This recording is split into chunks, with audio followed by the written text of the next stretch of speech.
Xayrli kun, pazanda qizlarimiz. Bugun men sizlarga o'zimizni ozarbayjonskiy o'rdubat keftasini qanday tayyorlashini sizlar bilan retseptini bo'lishmoqchiman. Qanday tayyorlashimni video orqali ko'rib boringlar. Qozonga moyimizni solib, piyozlarni ozgina qovurib olamiz. Qovurgandan so'ng ustidan tomatni solib va yaxshilab aralashtirib, ustidan no'xatlarimizni solamiz va ozgina suv qo'yib qaynatib olishga qo'yamiz. Ko'rib turganlaringdek, videoni boshida ozgina no'xatni suvga qaynatib olgandim.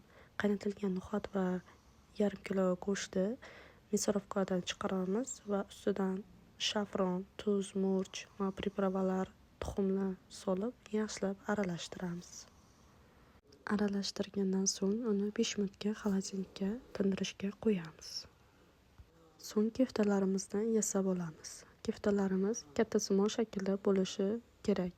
Mana ko'rib turganlaringdek 5 barmoqdek katta bo'lishi kerak.